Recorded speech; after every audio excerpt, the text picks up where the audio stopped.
Hello students, welcome to my YouTube channel pharma ma'am. हम देख रहे हैं subject modern pharmaceutical analytical techniques of master of pharmacy first semester. हम लोग second unit देख रहे थे एनएमआर स्पेक्ट्रोस्कोपी, और इसमें आज हम पढ़ने वाले हैं solvent requirement in NMR, relaxation process and NMR signal in various compound. तो आइए लेक्चर को स्टार्ट करते हैं। स्टूडेंट, यदि आप एनएमआर स्पेक्ट्रोस्कोपी के प्रिंसिपल और इंस्ट्रूमेंटेशन का नोट्स देखना चाहते हैं तो आप इससे जस्ट पहले वाला वीडियो देख लीजिएगा। उस लेक्चर में आपको वहाँ पर डिटेल में सारे नोट्स अवेलेबल हैं।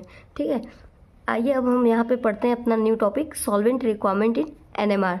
तो देखिए, जब भी हम लोग अपने कंपाउंड का या हमारा जो भी सैंपल है उसका जब एनएमआर परफॉर्म करवाने जाते हैं तो वहाँ पर हमें एक सैंपल की रिक्वायरमेंट होती है। ठीक है, जैसे कि मैं आपको दिखाती हूँ। स्टूडेंट, ये एक्चुअली मेरा है। जब मैंने अपने सैंपल को CDRI में भेजा था एनएमआर स्पेक्ट्रोस्कोपी के लिए, तो यहाँ पे देखिए, आप देख रहे हैं कि जब मैंने अपने सैंपल का एनएमआर कराया था तो यहाँ पे भी उसने सॉल्युबिलिटी पूछा था कि मेरा सैंपल जो है वो किस सॉल्वेंट में सॉल्युबल है। तो यहाँ पे मैंने दिया था डाइमेथाइल सल्फा ऑक्साइड। ठीक है, तो आप देख रहे हैं कि जब भी हम एनएमआर परफॉर्म कराएंगे तो उसके लिए हमें क्या चाहिए, कहीं ना कहीं एक सॉल्वेंट की ज़रूरत पड़ रही है। ठीक है, तो इसी सॉल्वेंट के बारे में हम यहाँ पे डिटेल में पढ़ेंगे कि हमारा सॉल्वेंट जो हम यूज कर रहे हैं वो कैसा होना चाहिए, किस टाइप के सॉल्वेंट का रिक्वायरमेंट होता है। ठीक है, तो यहाँ पे हम देखेंगे कि सॉल्वेंट हमारा कैसा होना चाहिए। तो फर्स्ट एक chemically inert solvent is used. तो जो आपका सॉल्वेंट होना चाहिए वो केमिकली इनर्ट होना चाहिए, वो किसी और चीज़ से वहाँ पे रिएक्शन ना करे। ठीक है, इस चीज़ का ध्यान रखेंगे। दूसरा कह रहा है कि solvent should be magnetically isotropic in nature. तो कह रहा है कि सॉल्वेंट हमारा ऐसा होना चाहिए कि हम यदि सैंपल को मैग्नेटिक फील्ड के किसी भी डायरेक्शन में प्लेस करके वहाँ पे मेजर करें उसे, तो जो उसका रिजल्ट हो ना वो बिल्कुल सेम आए, उस पर कोई अफेक्ट ना हो। सेकेंड आपका कह रहा है free from any hydrogen atom. Sample जो है हमारा वो आपके हाइड्रोजन एटम जिसका एटॉमिक मास 1 हो ऐसा नहीं होना चाहिए। ठीक है, यानी सैंपल के अंदर 1 एटॉमिक मास वाला हाइड्रोजन एटम नहीं होना चाहिए, बल्कि इसके वहाँ पे आइसोटोप्स यूज करेंगे। ठीक है, लाइक हम लोग क्या लेंगे, हाइड्रोजन 2 लेंगे। ठीक है, यानी ड्यूटेरियम का हम लोग यहाँ पे यूज करते हैं। ऐसा इसलिए करते हैं स्टूडेंट क्योंकि हम लोग एनएमआर में स्टार्टिंग में प्रीवियस लेक्चर में ही मैंने बताया था आपको कि जो एनएमआर होता है वो नंबर ऑफ प्रोटॉन्स को भी काउंट करता है। तो यदि सैंपल के प्रोटॉन के साथ साथ यदि वो सॉल्वेंट के भी हाइड्रोजन एटम को यदि वो काउंट कर लेगा तो इससे हमारा जो वैल्यू है, जो स्पेक्ट्रम है वो गलत आ जाएगा। ठीक है, इसलिए क्या होना चाहिए, free from the hydrogen atom होना चाहिए। ठीक है, मोस्ट कॉमन जो सॉल्वेंट यूज होते हैं वो है आपका carbon tetrachloride, carbon disulphide, deuterochloroform and देखिए deuterium containing dimethyl sulpha oxide, यानी DMSO रहेगा, जिसमें कि आपका क्या रहेगा, हाइड्रोजन के प्लेस पे ड्यूटेरियम रहेगा, यानी कि हाइड्रोजन कंटेनिंग मास नंबर 2। ठीक है, ऐसे वाले आपको हाइड्रोजन को यहाँ पे यूज करना है, जैसा कि मैंने अपने सैंपल में दिया था। यहाँ पर देखिए है ना, यहाँ पे भी तो वही है आपका सॉल्वेंट डाइमेथाइल सल्फा ऑक्साइड। ठीक है, यहाँ पे हम लोग कौन सा, अगर आप बोलोगे कौन सा हाइड्रोजन अगर रहा होगा उसमें, तो आप बोलोगे हाइड्रोजन जिसका एटॉमिक मास 2 रहा होगा, ऐसा हाइड्रोजन इस सॉल्वेंट में रहा होगा। ठीक है, नेक्स्ट टॉपिक है हमारा रिलैक्सेशन प्रोसेस एनएमआर। तो रिलैक्सेशन प्रोसेस क्या होता है, यदि आप प्रीवियस लेक्चर देखे होते तो ये बहुत जल्दी आप कैप्चर कर लेते हैं, लेकिन यहाँ पे फिर भी मैं अच्छे से एक्सप्लेन कर रही हूँ। देखिए यहाँ पे होता क्या है कि जैसे मैंने बताया कि जो आपका प्रोटॉन होता है स्टूडेंट, वो आपका स्पिन शो करता है। ठीक है, तो जब आप इस प्रोटॉन को किसी एक्सटर्नल मैग्नेटिक फील्ड में जब आप इसे रखेंगे, ठीक है, यानी जब इस प्रोटॉन पे आप एक्सटर्नल मैग्नेटिक फील्ड अप्लाई करेंगे तो ये प्रोटॉन क्या होता है कि जो एक्सटर्नल मैग्नेटिक फील्ड का डायरेक्शन होता है उसी डायरेक्शन में खुद को अलाइन कर लेता है। ठीक है, जिसे हम लोग बोलते हैं अल्फा स्पिन। लेकिन जब हम इस पर बाहर से रेडियो फ्रिक्वेंसी एनर्जी के फॉर्म में डालते हैं तो ये क्या करता है, अल्फ़ा स्पिन से ये बीटा स्पिन में चला जाता है। Alpha spin in the sense कि लोअर एनर्जी स्टेट में रहता है, यानी ग्राउंड स्टेट में रहता है, और यहाँ पे ये स्टेबल फॉर्म में रहता है। लेकिन ये रेडियो फ्रिक्वेंसी के पाते ही क्या करता है, एनर्जी को एब्जॉर्ब करता है और वो चला जाता है आपका बीटा स्पिन में। बीटा स्पिन जो होता है ये हाई एनर्जी स्टेट होता है, इसी को एक्साइटेड स्टेट भी कहते हैं, जो कि अनस्टेबल होता है। ठीक है, तो यहाँ पे एक एग्जांपल से ऐसे भी समझते हैं हम लोग कि समझिए कोई इंसान है, ठीक है, अगर वो कहीं से पैसा पाया, ठीक है, चुरा लिया कहीं से पैसा, तो अभी तक तो वो इंसान मान लीजिए गरीब था, ठीक है, वो कैसा था, गरीब था, एकदम पुअर कंडीशन में। लेकिन जब पैसा पा गया तो वो क्या होगा, वो हो जाएगा अमीर, यानी वो चला गया हायर स्टेट में। लेकिन जब तक वो पैसा नहीं चुराया था वो बहुत स्टेबल था, है ना, चाहे जहाँ मन इधर उधर घूम फिर ले रहा था, कोई उसको डर नहीं था। लेकिन पैसा चुराने के बाद अब वो क्या हो गया, अनस्टेबल हो गया। भले ही वो हायर एनर्जी स्टेट में चला गया, उसके पास पैसा आ गया, लेकिन वो कहीं ना कहीं अनस्टेबल हो जाता है। ठीक है, तो उस इंसान को लगता है कि नहीं, मुझे पैसा रिटर्न कर देना चाहिए। ठीक है, जितना पैसा वो लिया था वो क्या करेगा, पैसा अपना रख कर कहेगा भैया मैं स्टेबल ही होना चाहूँगा, कम से कम लोगों के नज़र में मैं ठीक तो रहूँगा। तो वो क्या करेगा, यहाँ पे जो पैसा चुराया था वो पैसा क्या कर देगा, रिटर्न कर देगा। तो इसी चुराए हुए पैसे को, यानी आप एनर्जी की बात कर रहे हैं यहाँ पे, ठीक है, उसी चुराए हुए पैसे को हम लोग मेजर करते हैं। ठीक, तो यानी कि यहाँ पे क्या हो रहा है कि आपका जो देखिए यहाँ पे जो प्रोटॉन था अभी तक क्या था, लोअर एनर्जी स्टेट में भले ही था लेकिन स्टेबल फॉर्म में था। लेकिन जब आप इस पे ना रेडियो फ्रिक्वेंसी अप्लाई करते हैं तो ये एनर्जी लेके क्या चला जाता है, हायर एनर्जी स्टेट में आ जाता है। लेकिन हायर एनर्जी स्टेट में पहुंचने के बाद जो प्रोटॉन है हमारा वो अनस्टेबल हो जाता है। तो कहता है कि जो मैं एनर्जी लिया हूँ उतना एनर्जी मैं बाहर निकाल के फिर से अपने आप को स्टेबल फॉर्म में कर देता हूँ। तो यही एब्जॉर्ब्ड एनर्जी जब वो बाहर निकलता है यानी इमिट करता है, तो हम इस इमिटेड एनर्जी को ही मेज़र करके एनएमआर परफॉर्म करते हैं और स्पेक्ट्रम निकालते हैं। ठीक है, तो जब ये चुराए हुए एनर्जी को, यानी कि एब्जॉर्ब्ड एनर्जी को जब ये रिलीज करता है, इमिट करता है, यानी हायर एनर्जी स्टेट से जब ये फिर से आपका लोअर एनर्जी स्टेट में आता है, तो इसी प्रोसेस को बोलते हैं रिलैक्सेशन प्रोसेस। क्यों, क्योंकि देखिए चोर भी तो रिलैक्स हो जा रहा था, पैसा चुराया था, अब उसे जब चोरी का पैसा हटा दिया तो वो रिलैक्स हो गया कि नहीं। तो सेम यहाँ पे प्रोटॉन भी जब ये एनर्जी जो एब्जॉर्ब किया रहता है, जिससे हायर स्टेट में गया रहता है, उस एनर्जी को बाहर निकाल के वो भी अपने आप को रिलैक्स फॉर्म में कर लेता है और फिर से स्टेबल फॉर्म में आ जाता है।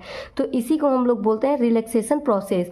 यानी बीटा स्पिन से अल्फा स्पिन में आना प्रोटॉन का क्या कहलाता है, रिलैक्सेशन प्रोसेस कहलाता है। सेम यही चीज़ यहाँ पे भी लिखा है, flipping of spinning nucleus from high energy state यानी beta spin to lower energy state alpha spin by emitting energy to another nucleus is known as relaxation process.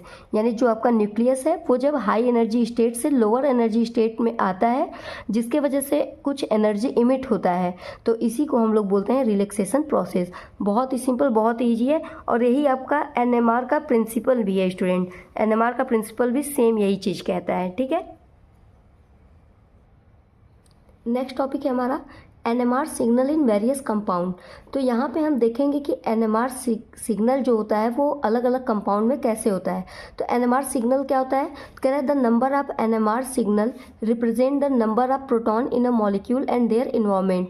तो किसी भी सैंपल में या किसी भी मॉलिक्यूल्स में कितने नंबर ऑफ प्रोटॉन यानी कि हाइड्रोजन प्रेजेंट है, उसी को काउंट करते हैं हम लोग एनएमआर सिग्नल को काउंट करके। ठीक है, जितना आपको एनएमआर सिग्नल दिखेगा इसका मतलब उतना ही नंबर ऑफ प्रोटॉन वहाँ पे प्रेजेंट है। ठीक है, जैसे कि अभी मैंने दिखाया कि मैंने अपने कंपाउंड का सैंपल का एनएमआर कराया था, तो उसका हम यहाँ पे देखते हैं कि एनएमआर स्पेक्ट्रा कैसे आता है। ठीक है, ये एक 1H NMR का स्पेक्ट्रा है स्टूडेंट, जिसमें हम देख रहे हैं कि यहाँ पे अलग अलग सिग्नल्स दिख रहे हैं। ठीक है, तो यही सिग्नल काउंट करके हम बता सकते हैं कि कितने नंबर ऑफ हाइड्रोजन हमारे मॉलिक्यूल्स में या उस कंपाउंड में प्रेजेंट है। तो आप यहाँ पे देख रहे हैं, यही इन्हीं को हम लोग सिग्नल्स बोलते हैं। ठीक है, तो यहाँ पे आप काउंट करके नंबर ऑफ प्रोटॉन या नंबर ऑफ हाइड्रोजन को बता सकते हैं। यहाँ पर एग्जाम्पल से समझते हैं। जैसे ये हमारा एक एग्जाम्पल है मिथॉक्सीमीथेन। अब अगर हम पूछे कि बताइए ये वाला कंपाउंड जो है वो कितने एनएमआर सिग्नल शो करेगा। ठीक है, तो यहाँ पे हम कैसे पता लगाएंगे, तो अच्छे से समझिएगा स्टूडेंट। देखिए यहाँ पे क्या है ना कि हम हाइड्रोजन एटम जहाँ प्रेजेंट है पहले उसे नोटिस करेंगे। तो आप देख रहे हैं कि इस कार्बन पे भी हाइड्रोजन है और इस कार्बन पे भी हाइड्रोजन है। ठीक है, तो हम इन्हीं दोनों को नोटिस करेंगे। यहाँ पे चूंकि हाइड्रोजन है नहीं तो इससे हमें कोई लेना देना नहीं है। ठीक है, अब हम देखेंगे कि जहाँ पे हाइड्रोजन हमारा प्रेजेंट है उसके बगल वाले का इन्वायरमेंट क्या है। जैसे ये CH3 यहाँ पे प्रेजेंट है, ठीक है, तो अगर हम इसे हटाएं ढकें तो देखिए यहाँ पे क्या हो जा रहा है, OCH3 प्रेजेंट है, ठीक है, OCH3।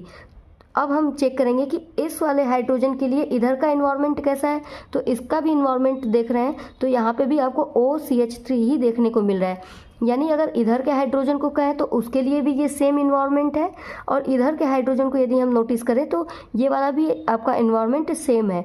तो इस कंडीशन में आप देख रहे हैं कि ये दोनों ही आपका क्या कर रहा है, ए सिग्नल शो कर रहा है, मतलब किसी एक ही प्रकार का सिग्नल यहाँ पे शो करेगा, जिससे कि हम यहाँ पे जान जाएंगे कि ये कंपाउंड जो है आपका केवल एक NMR सिग्नल देगा, ठीक है, क्योंकि यहाँ पे सारे हाइड्रोजन जो प्रेजेंट है वो इक्विवेलेंट है, इसलिए यहाँ पे कितने सिग्नल होंगे, केवल एक होंगे, ठीक है। अभी हो सकता है आप कंफ्यूज हो रहे हो, लेकिन 2-3 एग्जाम्पल जब आप पढ़ लोगे तो खुद ही कंफ्यूजन हट जाएगा। तो अब दूसरा हम लोग यहाँ पे देखते हैं। देखिए जहाँ पे भी हाइड्रोजन एटम है हमें उससे मतलब है, ठीक है। लाइक यहाँ पे आप देख रहे हो प्रेजेंट है और यहाँ पे प्रेजेंट है, तो हम कह रहे हैं कि अगर हम इस वाले हाइड्रोजन के लिए इन्वायरमेंट चेक कर रहे हैं, ठीक है, तो हम इसे ढक दें, यहाँ पे CH3 है, इसे ढक दें, तो देखिए यहाँ का इन्वायरमेंट क्या है, CH2Cl, कुछ अलग इन्वायरमेंट बन रहा है, यानी इस वाले कार्बन से CH2 एंड Cl अटैच है। जबकि अगर हम इसे नोटिस करें तो इससे हमारा इस साइड Cl अटैच है, जबकि इधर साइड क्या है, CH3 है, तो यानी इसके लिए इन्वायरमेंट अलग हो गया है। इधर साइड अब जाके Cl आके अटैच हो गया है और इधर CH3 अटैच है, जबकि इसके लिए ये CH2 था, ठीक है, तो इसके लिए भी ये इन्वायरमेंट अलग है और इसके लिए भी यहाँ पे इन्वायरमेंट अलग है। इसलिए यहाँ पे 2 तरीके का हाइड्रोजन प्रेजेंट है, जिससे हम कहेंगे कि यहाँ पे 2 NMR सिग्नल हमें देखने को मिलेगा। आप ये चीज़ बिल्कुल ध्यान रखिएगा कि यहाँ पे ये नहीं बोला जा रहा है कि 2 हाइड्रोजन प्रेजेंट हैं, ठीक है, यहाँ पे ये बोला जा रहा है कि 2 टाइप के हाइड्रोजन प्रेजेंट है, जिससे कि हमें 2 सिग्नल मिल रहा है, 2 NMR सिग्नल मिल रहा है। कितने हाइड्रोजन प्रेजेंट्स है ये हम लोग आगे पढ़ेंगे जब सिग्नल की स्प्लिटिंग होती है, ठीक है। नेक्स्ट हमारा एग्जाम्पल है, देखिए यहाँ पे मेथॉक्सी इथेन।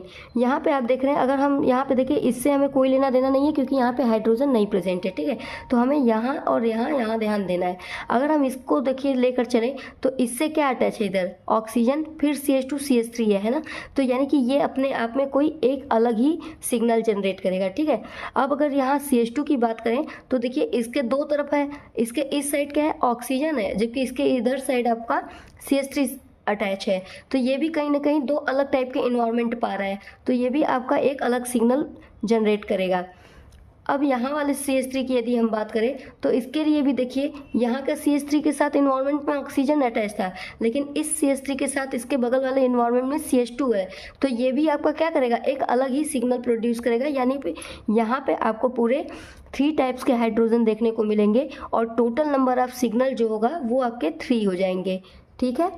तो अब हम लोग आगे ऐसे मॉलिक्यूल्स को देखेंगे जहाँ पे अलग अलग तरीके के पढ़ेंगे कि ऐसे मॉलिक्यूल्स जो 1 सिग्नल दें, ऐसे मॉलिक्यूल्स जो 2 सिग्नल या 3 सिग्नल दें, ठीक है। तो यहाँ पे फर्स्ट है आपका देखिए molecule that gives single signal, ठीक है।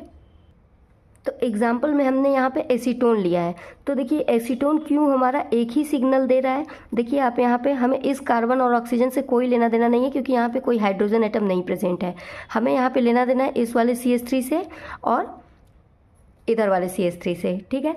तो आप यहाँ देखोगे कि इस CH3 को अगर हम देखें तो इससे अटैच है आपका यहाँ पे COCH3 है ना, इसके जस्ट इधर आपको क्या मिल रहा है, CO मिल रहा है और CH3 मिल रहा है, तो ये आपका एक सिग्नल मान लीजिए देगा, ठीक है।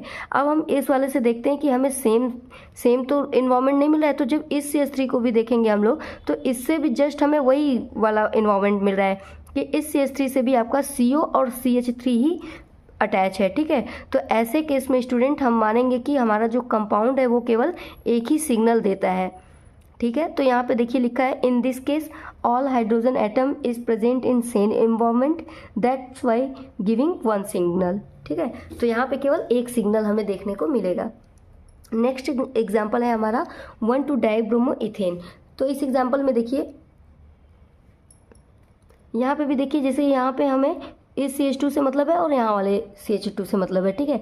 अगर हम इस CH2 की बात करें तो इससे हमारा अटैच है इधर साइड Br और इधर साइड CH2Br, ठीक है। सेम अगर हम यहाँ पे भी इस CH2 की भी बात करें तो इधर भी एक Br अटैच है और इस साइड भी इसके एक Br और CH2 है, तो यानी कि आप डिफ्रेंशिएट नहीं कर पाएंगे यहाँ पे कि कौन से वाले CH2 की बात कर रहे हैं। देखिए इस यहाँ अगर इसे फर्स्ट मान ले CH2, इसे सेकेंड CH2 मान ले, तो फर्स्ट CH2 से भी आपका Br और CH2 Br, और सेकेंड CH2 से भी आपका Br CH2 Br है। तो दोनों ही हाइड्रोजन के लिए अगर हम देखें तो इन्वायरमेंट बिल्कुल सेम है, इसलिए हम इस केस में भी बोलेंगे कि जो हमारा कंपाउंड है वो केवल और केवल सिंगल सिग्नल ही देगा।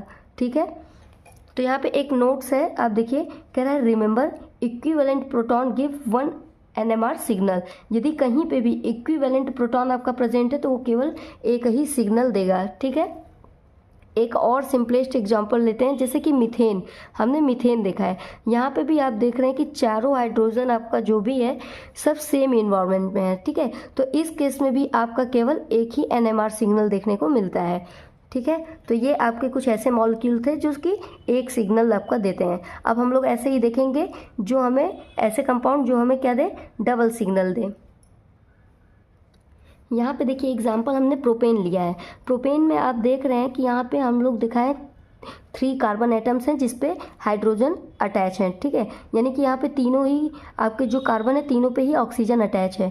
तो यहाँ पे हम ये नोटिस करेंगे कि अगर हम फर्स्ट वाले मिथाइल ग्रुप को लेकर चलें तो इसके लिए देखिए इन्वायरमेंट कैसा आ रहा है, CH2 और CH3 अटैच है। ठीक है, इधर से आपका CH2 CH3 अटैच है, तो ये आपका एक सिग्नल दे देगा। ठीक है, एक सिग्नल यहाँ से आपको मिल गया। अब दूसरा आपका देखिए बीच वाले हम लोग सेकेंड नंबर के CH2 को लेकर चलते हैं, तो इसके लिए भी इन्वायरमेंट देखिए अलग है। अब इधर साइड CH3 है, CH3 है। ठीक है, कहीं से भी सेम नहीं हो रहा, तो ये भी आपका एक सिग्नल दे देगा। मगर थर्ड वाले मिथाइल ग्रुप को आप जब देखोगे तो थर्ड वाले मिथाइल ग्रुप भी जो है CH2 CH3 ही दे रहा है, जो कि बिल्कुल फर्स्ट वाले से मैच कर रहा है ना।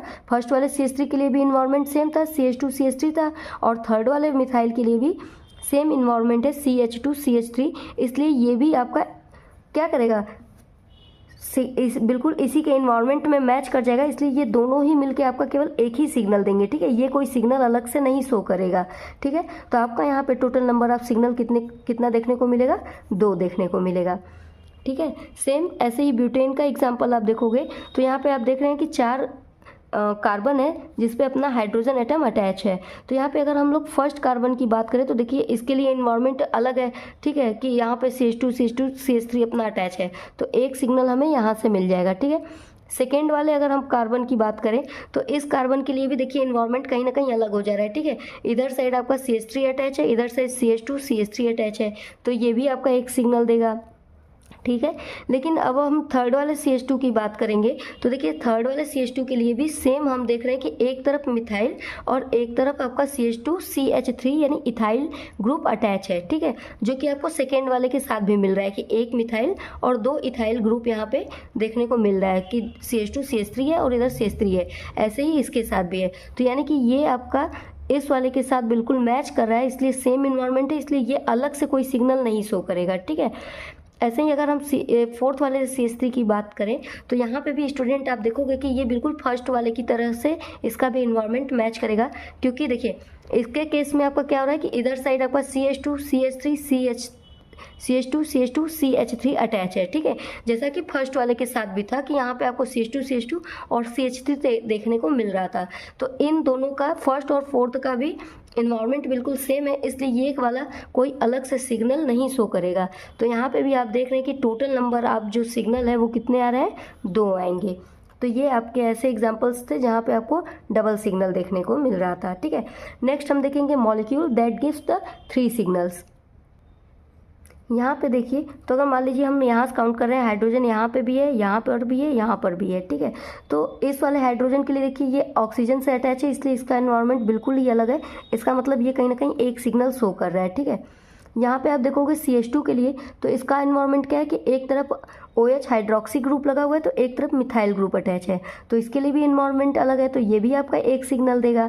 और इस CH3 को भी जब आप नोटिस करोगे तो देखिए कहीं से भी कुछ सेम नहीं है। अब इसके साथ क्या है, इथेनॉल टाइप का ग्रुप अटैच है ना, मतलब CH2 और OH देखने को मिल रहा है। ठीक है, तो यहाँ पे भी एक अलग इन्वायरमेंट है जिसकी वजह से ये एक अलग सिग्नल शो करेगा।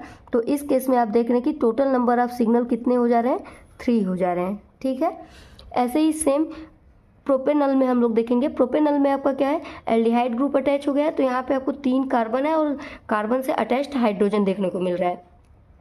तो आप यहाँ देखिए कि इस वाले हाइड्रोजन के लिए इसका एनवायरनमेंट क्या है कि यहाँ पे ये कार्बन और ऑक्सीजन से अटैच है, तो कहीं ना कहीं ये अपने आप में अलग है, इसलिए सिग्नल देगा। ठीक है, यहाँ पे आप देखोगे इस CH2 के लिए, तो यहाँ पे आपका अल्डिहाइड ग्रुप अटैच है, जबकि इधर आपका मिथाइल ग्रुप अटैच है, तो ये भी आपका अलग सिग्नल देगा। और इस CH3 के लिए आप देखोगे तो ये केवल और केवल CH2 ग्रुप से अटैच है, तो ये भी एक अपना अलग ही सिग्नल देगा, और टोटल नंबर ऑफ सिग्नल यहाँ पे हो जाएंगे 3। तो ये ऐसे कुछ कंपाउंड्स थे, मॉलिक्यूल्स थे, जो कि आपके 3 सिग्नल देते हैं। ठीक है स्टूडेंट्स, होप कि अब आप यहाँ पे अच्छे से समझ गए होंगे।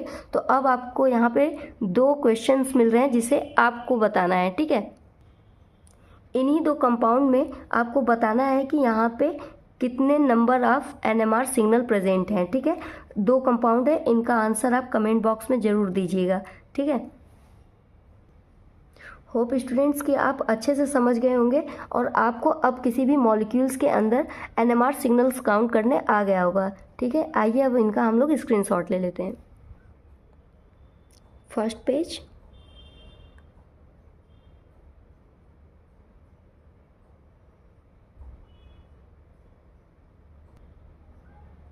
Second page,